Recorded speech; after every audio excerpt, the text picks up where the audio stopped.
Let's have a look at the last lap. Let's have a look at the first lap. Let's have a look at what it went down today in the 450 class. It got started with a shock to Eli Tomac's left foot.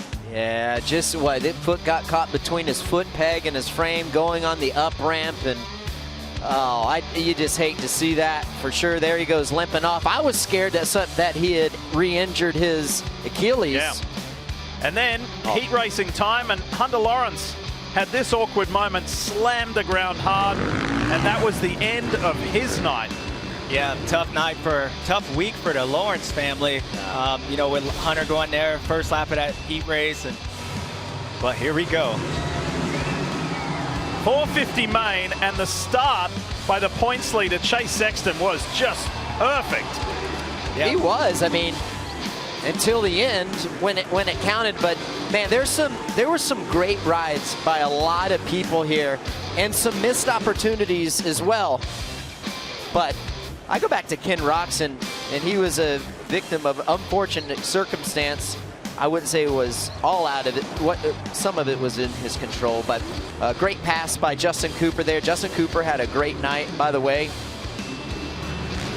Yeah, and it looked like for a while Kenny was making his way up as he gets around Jason here coming up, making his way. Jason did a good job. Things looked like it was starting to unravel for him a little bit. He actually got passed by Cooper, obviously with Kenny, but he was able to hang on and ended up third. But yeah, the thing for Kenny, you thought maybe he was going to try to go out to Chase, but here's a number 27. It wasn't just Roxon on the move, it was Malcolm Stewart, and especially through the whoops, that was Anderson for third. Next on his list, Ricky, was Roxon. Yeah, and he marches right up through the field. I mean, Malcolm looked like he was a day at the practice track, just logging laps. I mean, the guy could do no wrong. Picture perfect. And this is where he's making up a lot of the speed. And look at that time gap and distance he made up on Kenny. Probably 4 or 5 bike lengths. He discards Kenny like a 2 of clubs right here. He's going to march on forward, but he was good in the whoops. But listen, he was good everywhere on the track, straight up.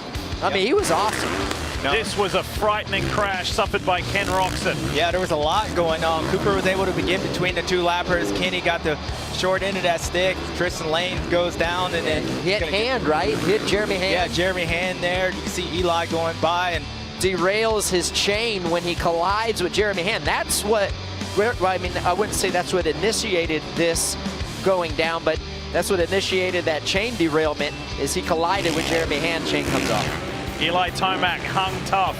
It was very difficult, riding injured, but he was able to put together a 17th place finish. Meanwhile, at the front, the pressure was mounting on Chase Sexton because Malcolm Stewart was just flying, and then this. Yeah, man, and the same thing happened a couple years ago here. Chase got a little while in the whoops. The whoops are actually in the same spot, just going the opposite way, and you kind of knew. Chase kind of felt that coming. You know, he did a good job at, getting back up. I wonder if something was bent up on the bike as Cooper Webb goes past him in second. Chase is going to end up in 5th place, but for him, the silver lining is he actually extended his points lead, but the night was for this guy right here. First time ever. First time winner on a really demanding track, but the ride of his life. Malcolm Stewart, nobody has to ask anymore if or when, because it's now. And the way he did this, I mean, he was the best rider on the racetrack. 100%. He didn't luck into this. No, he caught Chase.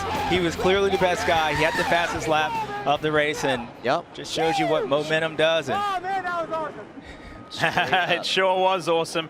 Malcolm Stewart wins, shares the podium with Cooper Webb and Jason Anderson. And then Justin Cooper put in a good ride. Sexton will get to the bottom of that because he was unable to challenge anybody who came up and passed him after that fall. Savachi, good run for that quad lock Honda team, as well as McElrath, both riders in the top 10. Great job for that race team. Oldenburg down there in 11th. Yeah, good performance for Beta. Really good night for them. I mean, listen, they had some help, but you got to be in it. Yep. You got to be in it. That's why we race. Justin Hill was docked to position for allegedly cutting the track, so that's why he finished where he did and not a little higher. And again, spare a thought for Ken Roxon and Eli Tomac, two completely different circumstances.